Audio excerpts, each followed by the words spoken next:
The Taming of the Mind, The 500 Merchants, and the Yaksha.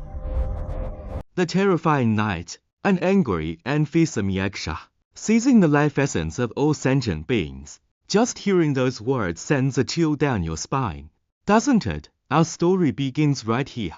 Imagine a pitch-black forest where a life and death crisis is quietly unfolding.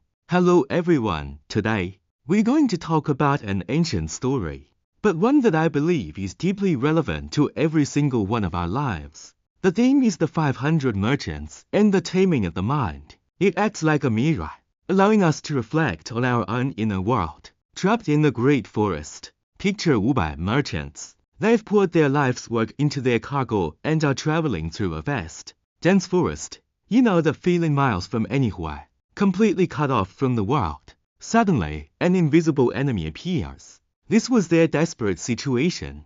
A mysterious force referred to as a Yaksha in the scriptures suddenly whipped up an unnatural gale, leaving them completely immobilized. They were trapped, with no one to call for help. Can you imagine that terror? Everyone was panicked, losing their sense of direction.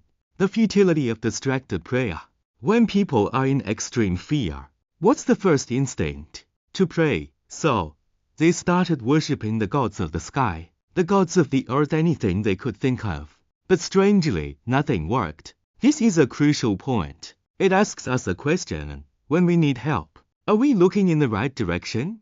The turning point, focused intent. Just when all hope seemed lost, a wise merchant stood up. He proposed a strategy that would completely turn the tide. He said, "Everyone, stop praying randomly. The key is to gather all our mental energy and focus it on the only true refuge, the Buddha." This is the power of shifting from distraction to concentration. Instant rescue. The result was instantaneous. When these 500 people stopped their scattershot approach and prayed with one mind, their collective intent crossed hundreds of miles. In an instant, the Buddha, far away in Sravasti, felt it. This illustrates just how staggering the power of a focused mind can be. Why did the Buddha respond immediately?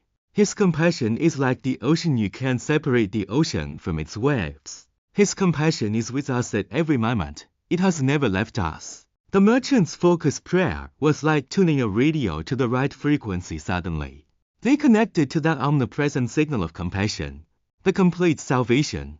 What happened next was incredible. Rescue. The Buddha extended his arm across the distance, right into the forest. Teleportation. In a flash, he transported the 500 merchants and all their goods safely to Sravasti. Teaching. He didn't just save their lives.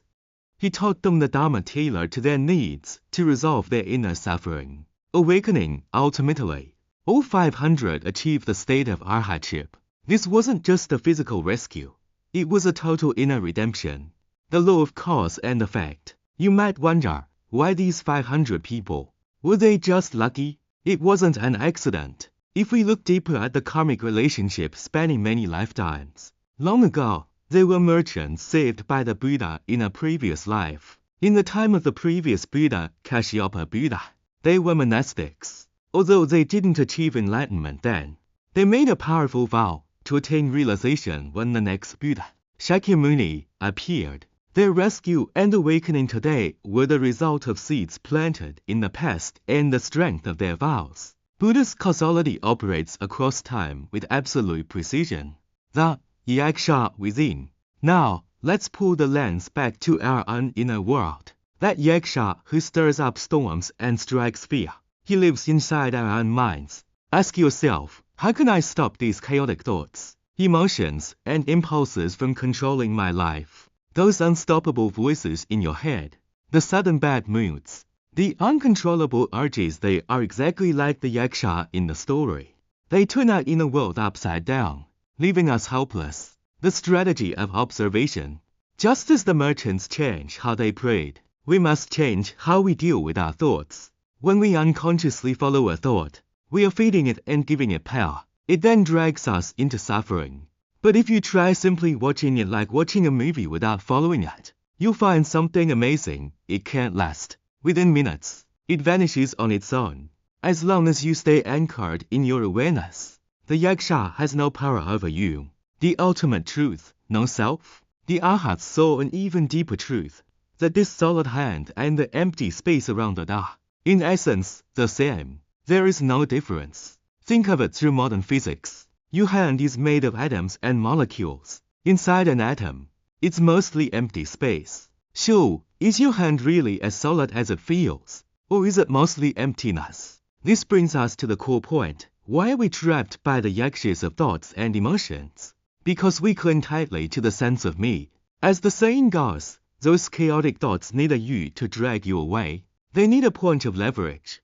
A final thought. If those intrusive thoughts need a you to pull you into suffering, what happens if there is no permanent solid you to begin with? When a thought arises, who exactly is being dragged away?